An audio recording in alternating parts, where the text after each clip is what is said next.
Estimadas alumnas del curso Dialogando con los Sabios, las preguntas de la vida, muy buenos días. Gastón las saluda. Espero que todas hayan tenido una linda jornada en el Día del Estudiante, el inicio de la primavera también. Ojalá que eso renueve la fuerza para seguir enfrentando a este año tan particular que nos ha tocado a todos vivir. Eh, la verdad que es un año muy complejo. Así que bueno, acá estamos. Por ahí, cuando alguno dice, bueno, qué lindo alguna película que vimos, o algunas cosas que han sido como este modo de acompañarnos tan distinto a las prácticas educativas que hubiésemos tenido si hubiésemos tenido un año normal. Bueno, uno por lo menos se alegra de saber que quizás alguna gotita pudo cooperar en esto de intentar transitar un año también con algunas experiencias que tengan algún tipo de significado o algún tipo de gusto. Al menos yo feliz de poder eh, seguir desarrollando actividades que a uno le placen realizar, pero bueno, también entendiendo que las motivaciones y bueno, y el contexto realmente no nos han ayudado para nada este año. Pero bueno, ánimos, fuerzas. Cuando uno piensa en la vida de Mandela, ahí sí que hubo un encierro aún muchísimo más extenso. Hay que ponerla mejor, hay que seguir luchando por encontrar la mejor versión de nosotros mismos y continuar entonces poniéndole lo mejor a la vida. Nosotros en la clase pasada lo que hicimos fue ir analizando la película Adiós Bafana, que era la que anteriormente habíamos propuesto poder ver. Por supuesto que no solamente, bueno, fuimos relatando aspectos de la película, sino que también fuimos como incorporando algunas reflexiones como más conceptuales, entendiendo por ahí cómo en la historia de este personaje se nos empiezan a mostrar también cómo el desarrollo se da siempre en el contexto de un marco social que ha definido y que define mucho nuestras trayectorias vitales. El contexto en particular que veíamos en el de la película es el contexto del apartheid, la situación entonces como de dominación y de falta de derechos políticos de una minoría, entre comillas, que en realidad era la mayoría de la población de color sudafricana, la historia particular de este personaje que es James Gregory y de ese vínculo singular que se va enlazando, que se va construyendo con Mandela. Y por otro lado decíamos, bueno, como un juego en esta película de la libertad objetiva y la libertad subjetiva. De repente se supone que quien está preso es Mandela y que quienes son libres, en realidad los libres están muy sujetos y muy presos de modos de entender la vida y entender las relaciones y entender el mundo, que es una forma muy pobre y muy generadora de enormes sufrimientos. Y de repente Mandela, aún preso, tiene una libertad subjetiva, tiene una posibilidad de no pensar atado a ningún tipo de dogmatismo, tiene posibilidades de ser libres y con múltiples expresiones de dignidad gigantescas. Bueno, y en este contexto tan particular, toda la historia de este enlace singular entre James Gregory, que, como yo decía, puede generar una historia y puede generar una película interesante en algún punto porque justamente se diferencia de ese otro montón de personajes que efectivamente lograban cumplir al pie de la letra los roles prescriptos para ellos. En cambio, en él es un sujeto en donde justamente se van produciendo dilemas éticos que le van posibilitando ir realizando una relectura más autónoma, más libre de lo que está experimentando en su propia vida. Y por lo tanto, como que van emergiendo capacidades en él de ir rompiendo quizás algunas de esas prescripciones. Nosotros Si tomásemos, bueno, nosotros de hecho tomamos como un modelo en donde dijimos, voy a ponerme el pizarrón, pero hablamos de lo instituido y hablamos de lo instituyente, ¿sí? De las fuerzas instituidas y de las fuerzas instituyentes. Entonces, bueno, ahí como que empezamos a ver como ese interjuego, eh, mm, modalidades en donde de repente era la señora de James Gregory la que quedaba quizás no tan cómodamente parada en cómo ante sus hijos iba justificando muchas situaciones justamente a partir como de una mirada más de sostener el statu quo en determinados momentos vitales, como cuando le explicaba a la hijita, bueno, negros y blancos por un lado, por el otro lado, como Dios creó palomas y gorriones y no se mezclan y nosotros no vamos a discutirle a Dios. Entonces vimos esa como contradicción entre lo que es las fuerzas instituyentes y las fuerzas instituidas, entendiendo, como decíamos en la película, que uno no es tan libre como cree y que en algún punto también el ejercicio de la libertad es un ejercicio de enormes riesgos y que va a requerir también como de corajes o va a requerir como de enormes valentías en muchas veces el poder empezar a enunciar algo que va en la dirección contraria quizás a lo que ya está fuertemente instituido. Es decir, no es sencillo. Creo que dimos ejemplos también de lo que son las luchas feministas y cómo de seguramente muchas mujeres de vuestra generación también les tocó el sufrimiento de tener que acatar quizás cosas que ya estaban muy instituidas de cómo debían comportarse las mujeres y lo que ya estaba prescripto y constituido de cómo debían comportarse las mujeres y tal vez actos también de valentía para poder romper algunas de esas prescripciones y en definitiva transformarse en sujetos más libres, pero que requieren como del coraje y de la valentía, porque la libertad no se conquista tan sencillamente, no se conquista tan sencillamente. Bueno, entonces nosotros habíamos llegado hasta una escena de la película en donde justamente la libertad que va ganando en algún punto, la humanidad más que la libertad, porque yo diría la humanidad de James Gregory, la sensibilidad que tiene para con lo que está viviendo Mandela, los sentimientos de culpa, que también son parte o que también empiezan a emerger en él a partir, por ejemplo, de haber dado la información de el hijo que manejaba y de repente este hijo muere sospechosamente en un accidente, entonces también ya van emergiendo sentimientos de culpa, pero ya hasta el sentimiento de culpa que emerge en James Gregory nos habla de lo que se trata un sujeto ético. Porque la culpa solamente puede emerger en aquel que tiene capacidad amorosa y tiene entonces la percepción de que ha generado un daño a algún tipo de objeto amado. El sentimiento de culpa es un sentimiento, por supuesto que cuando es excesivo, los sentimientos de culpa son eh, son torturantes, digamos. Es decir, bueno, y ustedes de repente son también muchas personas de una generación que fueron educadas muy en la dirección de sentir muchas culpas que hay que tratar como de aflojar porque la culpa puede ser también el producto de una cuestión tan estricta y tan tiránica que uno se sienta, qué sé yo, culpable prácticamente por cualquier cosa. Entonces, si uno, yo me acuerdo, había un rezo que era, perdóname por qué pecado de palabra, de pensamiento o por omisión. ¡Guau! ¡Chau! Sonaste, ya no te podés escapar por ningún lado, es decir, porque pareciera ser que ya no solamente tenés que sentir culpa por alguna acción eh, incorrecta que hayas realizado, sino que también habría que pedir disculpas si pensaste, si fantaseaste, si dijiste, o si solamente bueno, chao, estamos sonados. Bueno, nosotros venimos de una cultura que por ahí es excesivamente culpógena,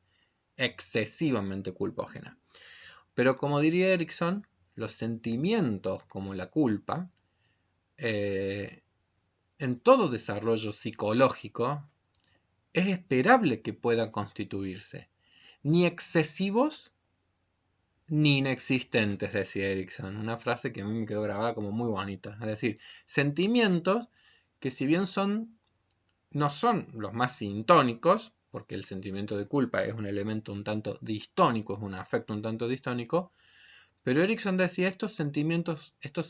distónicos también son parte de nuestra constitución psíquica y ojalá que no estén ni en exceso, que abrume, pero tampoco en defecto, es decir, que sean inexistentes. De hecho, en los comportamientos más psicopáticos y en los comportamientos más sádicos, evidentemente lo que no hay es ningún tipo de emergencia de culpabilidad ante las acciones. Y de hecho, qué sé yo, acá en esta misma película estábamos justo en esta parte en donde mmm, cambian al director de prisiones y llega un nuevo director de prisiones que en el mismo discurso que ya va enunciando de cómo va a ser la vida acá en adelante, cómo va a ser el trato hacia las personas de color, cómo no sé qué cosas, justo van pasando un grupo de presos y hace encarcelar a uno hace ponerlo en un mástil a uno de los presos y castigarlo y maltratarlo abusivamente. Entonces digo, hay que preocuparse más bien cuando uno percibe que no hay ningún tipo de emergencia de sentimientos de culpabilidad en las personas, porque en alguna medida, es decir, la no emergencia de ningún tipo de sentimiento de culpabilidad habla de imposibilidades para el establecimiento de los enlaces amorosos. Al menos, eh, y si no hay posibilidades de ningún tipo de enlaces amorosos, estamos en graves problemas. Estamos ante la sociopatía, estamos ante la psicopatía, estamos ante personalidades que evidentemente van a generar muchísimo dolor y sufrimiento al mundo, ¿sí? Entonces, James Gregory también va experimentando esos sentimientos de culpa, que en principio no lo abruman,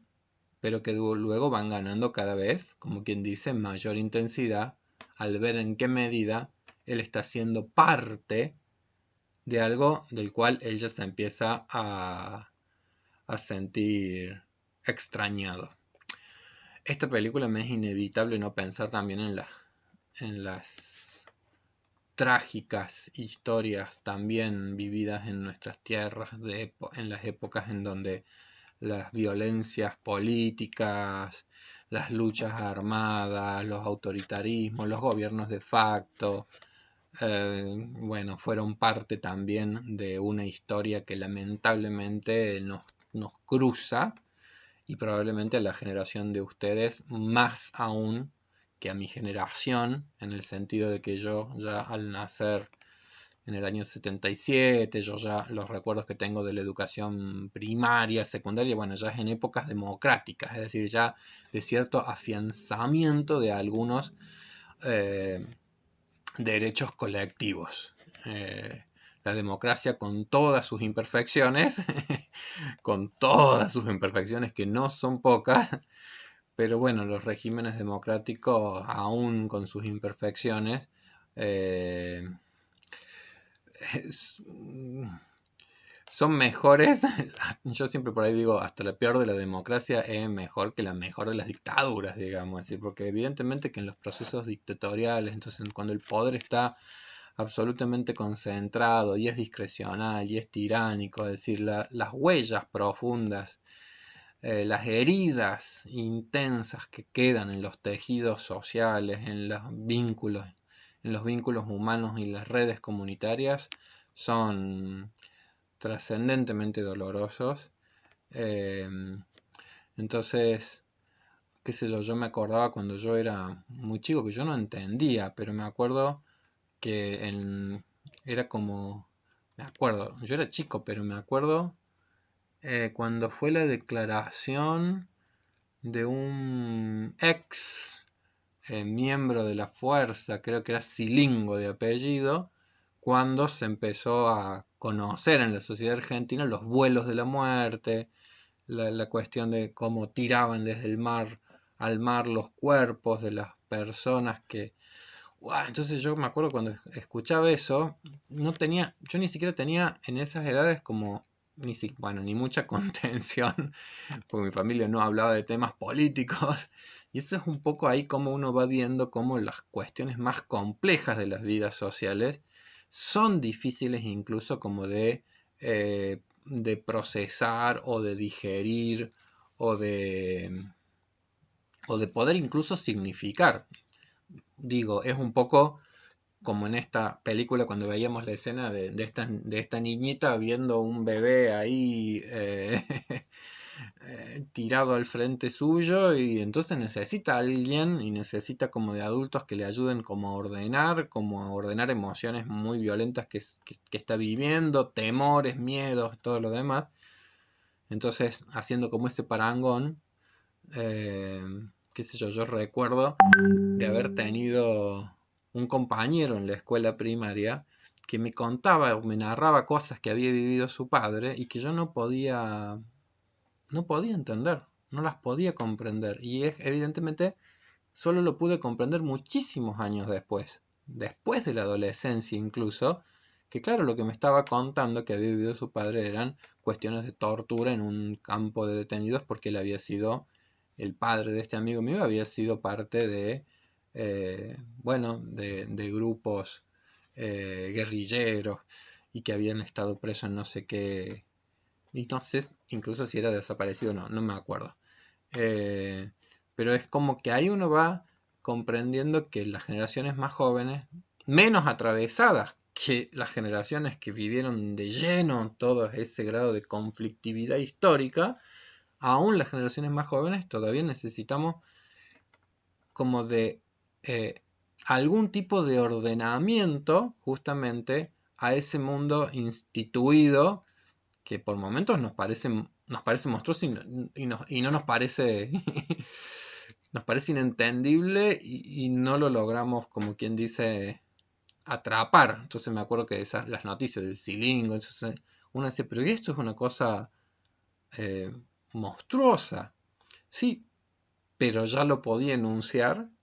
en una época de democracia, ya podía encontrar palabras, entonces ya me tocó vivir otra época, una época que estaba justamente ya mi generación como acercándose a nuevas realidades sociopolíticas distintas, con mucha elaboración, como quien dice, del pasado, uno viendo que esa era como una temática importante de la vida social y de la vida colectiva, pero ya no con la fuerza del atravesamiento bueno, histórico. Bueno, yo pienso en James Gregory y digo, es un poco como que uno empieza a percibir algo, qué sé yo, que a mí me hace acordar eso, es decir, él es parte de las fuerzas que tendrían que sostener el orden instituido y al mismo tiempo se encuentra en esa posición incómoda de no sentirse a gusto de justamente sostener esto que parece que está tan instituido y entonces empiezan a emerger en él también sentimientos de culpabilidades, extrañezas y necesidades como de ver cómo tratar de escapar en algún punto a estas contradicciones tan insalvables que está viviendo. Bueno, la película después de ese cambio de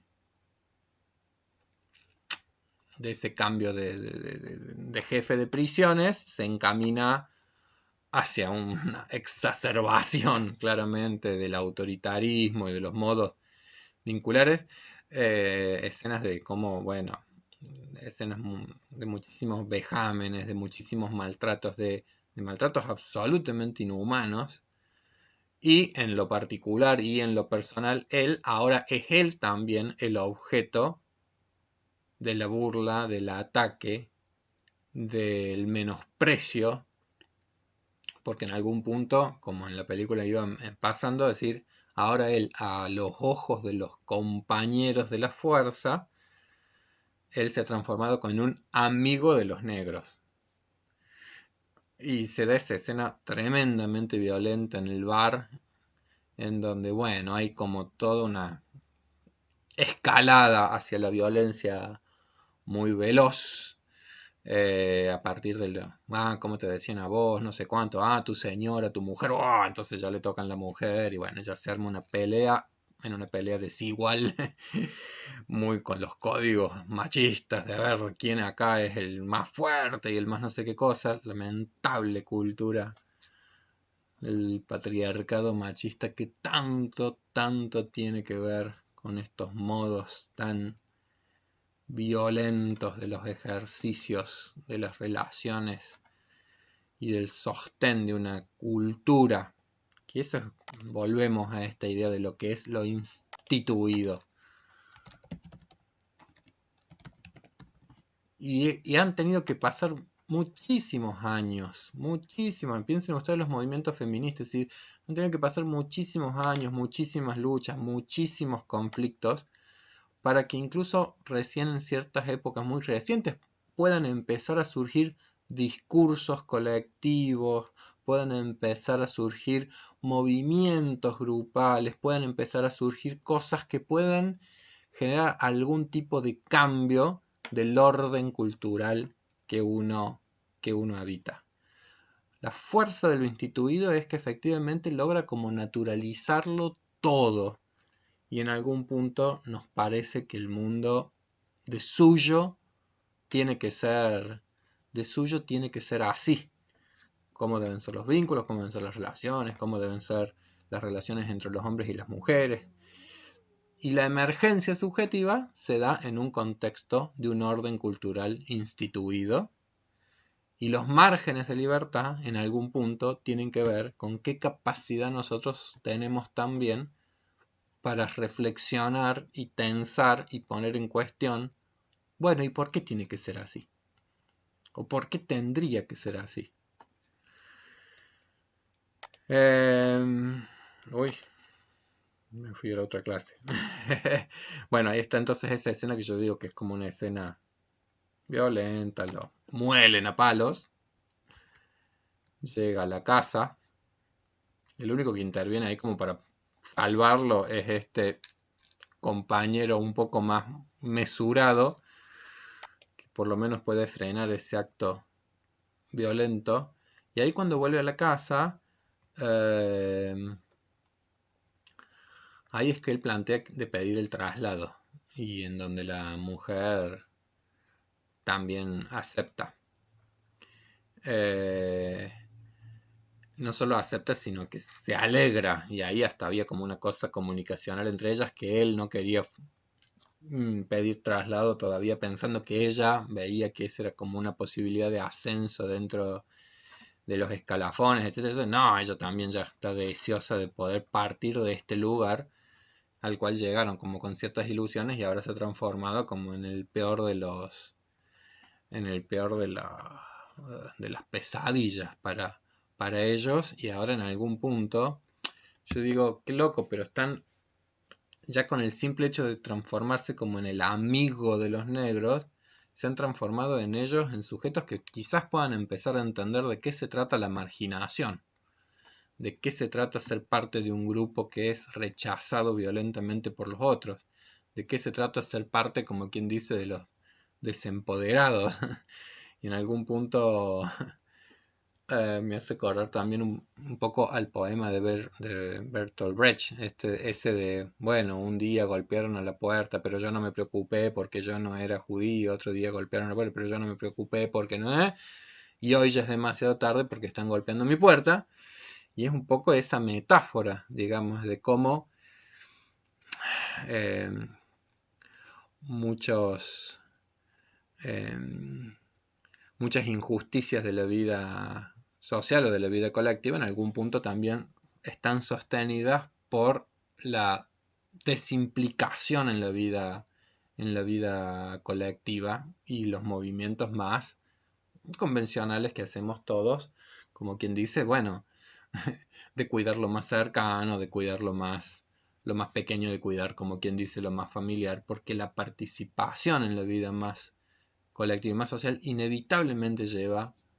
a conflictos, a desafíos, a mayor implicación con sus costes, como quien dice. Bueno, ahí es cuando ella dice sí, sí, que eh, de hacer el cambio. Pero no les resulta tan sencillo, en definitiva. Ahí en esta próxima escena es cuando a Mandela reiteradamente le hacen como el ofrecimiento de que él pueda recuperar la libertad objetiva a cambio de renunciar a toda aspiración política, como quien dice. Y él sistemáticamente va rechazando, en tanto que su posición política es, bueno, de igualdad de derechos políticos para blancos y negros. Entonces, derecho a que cada persona sea un voto, que cada persona sea un voto y elecciones libres y, bueno, reglas de juego democráticas. Entonces, cuando, bueno, por supuesto que rechaza eso Mandela, y al mismo tiempo, eh, James Gregory sigue insistiendo con esto de, pedí un traslado, no me responden, y un poco que ahí también se ve la cosa como abusiva de las autoridades. ¿Usted me sirve? No. ¿Y usted qué? ¿Va a conseguir otro trabajo? Entonces como que constantemente va con esas frustraciones del rechazo. Y en ella ya incluso ahí digo, empiezan a surgir las evidencias de cierta fortaleza también en esta mujer, porque ahí ella ya empieza a ver que, bueno, si no se consigue el rechazo, eh, si no se consigue ese como traspaso que le está pidiendo, bueno, ella podrá trabajar como peluquera, podrán buscar otras alternativas, pueden ir un poco a pedir ayuda a la casa de la madre, pero en ella acá hay algo que digo que si bien en la parte como más social queda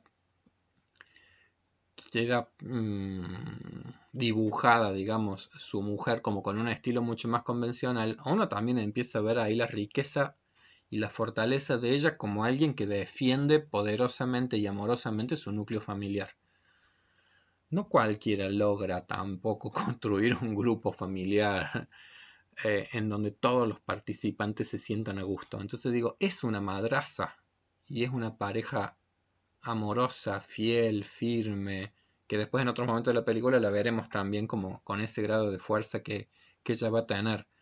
Pero no escapa, digo, a cierto rol como más femenino, muy de la época, que era la del cuidado del hogar. Entonces ella ya empieza también a generar esa opción. Pero lo que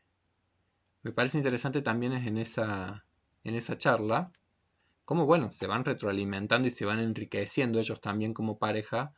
a partir justamente de las preocupaciones que cada uno va teniendo. Entonces ella ya va viendo, bueno, cómo va a salir adelante la familia,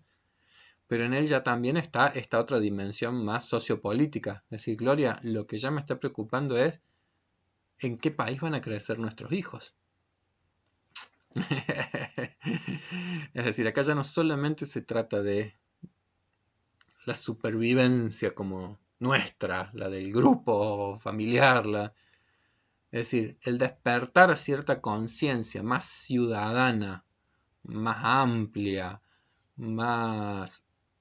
política en el buen sentido de la palabra política, es decir, de cómo uno es miembro de una polis y de cómo en realidad, ahí podemos volver un poco a la definición también griega de lo que es la política, es decir, el son politikon que decía Aristóteles, es decir, somos inevitablemente seres políticos. Y en cada una de nuestras acciones estamos o sosteniendo determinadas fuerzas instituidas o proponiendo determinados nuevos instituyentes y en definitiva somos actores y agentes de las transformaciones culturales, porque al final la cultura si no se transforma como en una abstracción, pero uno como actor y como agente y como autor en la propia vida, uno se va a transformar, uno va a transformar también la cultura de la que participa. Entonces ahí digo, en esas como charlas se va dando como ese enriquecimiento. Él ya va dejando de una posición más ingenua de la comprensión de los fenómenos sociopolíticos a una visión cada vez más compleja y crítica fundamentalmente. ¿Por qué? Porque, bueno, básicamente un sujeto con capacidad de liberarse paulatinamente. Y en el próximo ejemplo ya se libera. Esa escena me encanta, cuando dice, bueno, acá le traigo mi renuncia. con 2 semanas, como hay que avisar antes, no sé qué, no sé cuál. Es decir, esa posibilidad que él ha tenido también de poder decir, bueno, voy a poder renunciar, tiene que ver con su mujer que también le ha dicho, renuncia, porque en algún punto acá más importante que lo que está en juego en términos, qué sé yo, del sostén económico, de esta carrera, qué sé yo, sos vos. Entonces digo, en ese sentido ahí aparece o emerge lo amorosa y fuerte que es esta mujer también para sostener este núcleo y este grupo y a esta persona a la cual ella ama. Allá va a renunciar, no saluda, no se olvida de algo, se saluda, no sé qué, no sé qué, y la respuesta me queda decir, ¿qué va a hacer? ¿Despedirme? Un acto, entre comillas, que no puedo decir de insubordinación. Evidentemente, evidentemente las instituciones como las fuerzas armadas o las fuerzas policiales tienen un rol a jugar importante dentro de la institución de la vida social. Pero es justamente una de las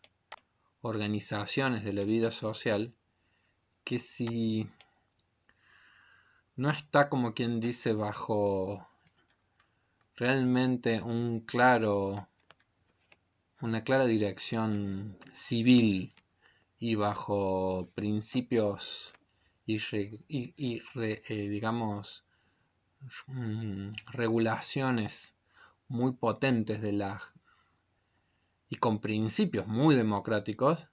bueno, todos los que vivimos en países latinoamericanos sabemos de las nefastas consecuencias que puede ser que esto que es el uso legitimado de la fuerza pueda encaminarse, como quien dice, en la dirección al sostén de modos instituidos eh, profundamente nefastos para las vidas de las colectividades y sus posibilidades de desarrollo. Erickson hablaba siempre como del concepto de la pseudoespecie, ¿sí? Es decir, cuando al otro no es considerado como miembro de tu especie. El apartheid en algún punto instituía esta pseudoespecie de pleno derecho. Por eso yo por ahí pensaba, pero cuando uno... No es casualidad, digamos, que en todos estos últimos años haya surgido con fuerza lo que se ha denominado el revisionismo histórico. Y el revisionismo histórico tiene mucho que ver con esto, es decir, que las sociedades a medida que van avanzando hacia mayores grados de democratización, también van teniendo herramientas y capacidades para poder hacer una mejor elaboración y comprensión del pasado del que nosotros venimos. Nosotros no podemos dejar de entender que la realidad, que si el orden, que si la cultura nosotros decimos que es un orden simbólico, ese orden simbólico se ha constituido, tiene una constitución que es histórica.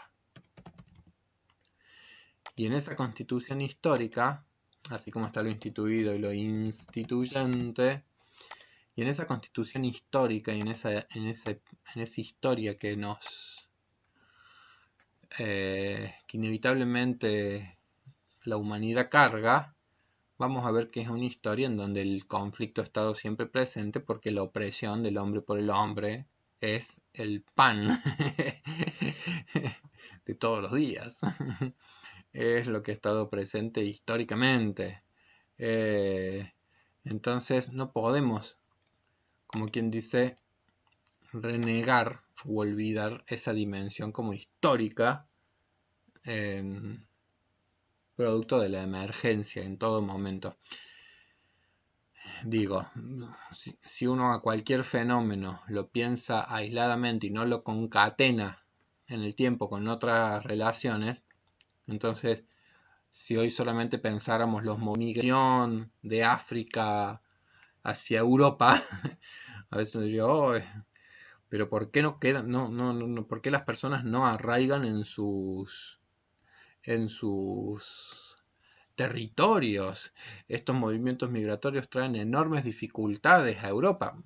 por supuesto, pero si uno piensa cuál fue el vínculo durante el siglo XIX y XX de dominación de todas las potencias europeas al continente africano, o si uno piensa el porqué de un continente tan empobrecido y tan subdesarrollado, decir, bueno, ahí uno empieza a ver que no es tan fácil quitarse históricamente las responsabilidades que ha habido en procesos complejos que cada país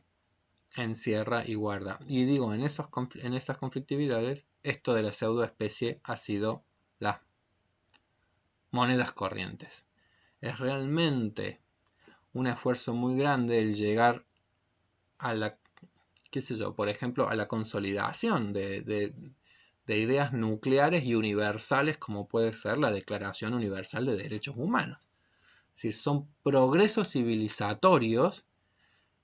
que al menos puedan ser enunciados. Fíjense lo que estoy diciendo, porque hay claridad de que muchísimos de esos derechos no se ven respetados, pero al menos ha sido un progreso civilizatorio que las comunidades al menos puedan empezar a enunciarlos, a constituirlos como utopías que marquen direccionalidades, rumbos, orientaciones, por lo menos para la vida colectiva. Bueno, ahí está intentando renunciar James Gregory. Y ahí viene, como quien dice, nuevamente esta realidad como contradictoria, porque cuando le ofrecen entonces que siga desde ese mismo rol, pero no en esta isla en donde está siendo maltratado y no puede llegar a integrarse, sino hacerlo desde el continente, desde Pretoria, bueno, él acepta. Él, porque ahí ya en ese punto, al menos puedes resolver esa situación contradictoria en la que está viviendo. Y porque en algún punto, de nuevo, yo digo, quizás y en buena hora, él pueda ser parte de una fuerza y que no haya sido expulsado de esa fuerza, teniendo él los principios que lo encaminan, como quien dice, a su accionar, en buena hora. Porque digo, las Fuerzas Armadas son justamente también fuerzas que cuando responden a los mandatos institucionales y constitucionales que se le confieren, no solamente que son necesarias, sino que efectivamente muchas de sus misiones son absolutamente nobles. Yo pienso en los cascos blancos de la ONU. Entonces, hay las fuerzas, inclusive pueden tener clarísimas misiones de paz. Y vaya que pueden ennoblecer a nuestro mundo, como quien dice, con sus accionares. Pasan muchísimos años y entonces ahí ya tenemos la escena de que hacia 1982 y después de muchos años reaparece, tiene como este encuentro en donde él va un poco a sondearlo y después de haber hecho ese sondeo, en la charla que tienen es muy gracioso, porque ahí también se los cambios de época en otros temas que van como emergiendo. Porque le pregunta cómo anda su hijo, entonces bueno, mi hijo está haciendo el servicio penitenciario, está trabajando conmigo, pero está estudiando en la universidad. Y de repente él le dice, vaya, el hijo de un carcelero estudiando en la universidad. Que queda como un poco sorprendido. Bueno, muchas de las transformaciones, por supuesto, más interesantes en términos de las vidas colectivas tienen que ver con los procesos educativos. Es decir, los procesos educativos son procesos que posibilitan muchas transformaciones de los órdenes simbólicos de los órdenes simbólicos establecidos, ¿sí? En ese sentido yo siento que, bueno, que la Argentina en ese punto, muchas personas de vuestra generación tuvo esa fortuna de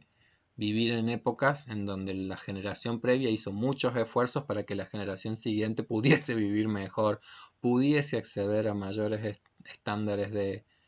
educación. Y bueno, y algunas de esas cosas, qué sé yo, por suerte algunas de esas cosas se van consolidando. Y acá él repite, bueno, esto también tuvo mucho que ver con el señor Mandela, porque Mandela constantemente me decía, señor Gregory, asegúrese de que sus hijos vayan a la universidad. Asegúrese de que sus hijos vayan a la universidad. Entonces, bueno, él hace como ese sondeo y después la pasa a buscar a la señora que está trabajando, llegan a la casa, ahí se ve que los hijos están re grandes y bueno, y ahí llega la llamada en donde le dicen, bueno, tiene que presentarse en tal oficina, qué sé yo, en tal ciudad, porque ni siquiera es en la misma ciudad y es muy importante y lo llama un alto cargo, como quien dice, de las Fuerzas Armadas. Así que bueno, ahí tienen esa como charla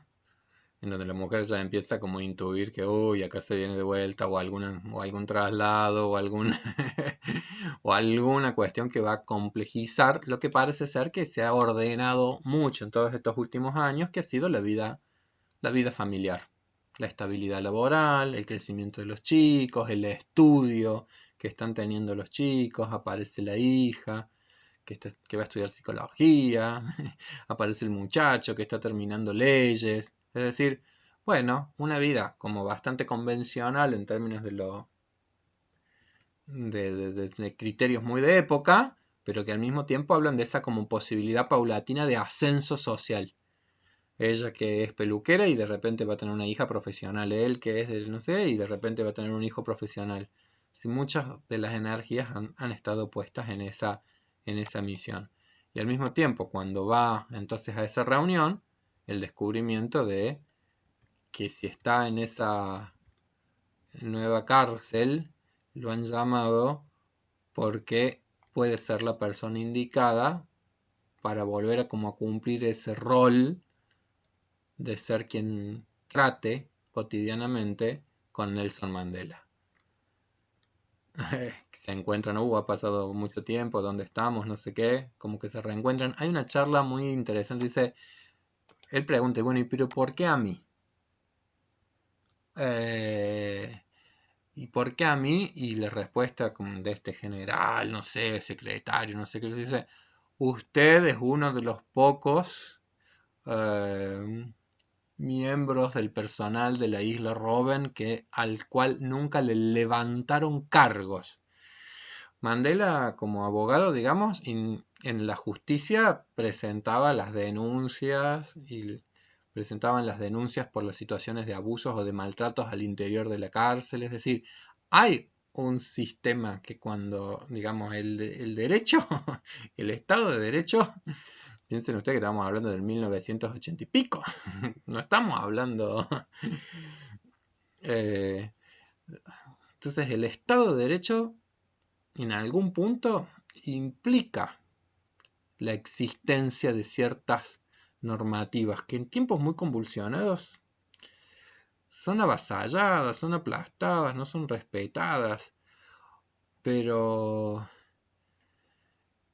la única apuesta es la institucionalidad en algún punto. Y se ve que Mandela en eso tenía como muchísima claridad. Entonces iba por los canales también institucionales del Estado de Derecho.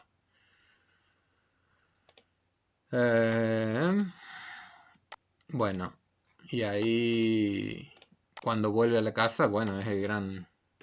ya como complejidad con la mujer. Así, bueno, trasladaron a Mandela, no sé qué, entonces quieren que esté ahí y al mismo tiempo él ahí lo que le plantea a la mujer es que él desea hacerlo. Que él desea hacerlo fundamentalmente porque siente que puede ser algo significativo o puede ser que sea algo importante en este momento de su vida para él. Voy a hacer un cortecito en este punto para que no se haga tan pesado el archivo. Y seguimos en una segunda grabación.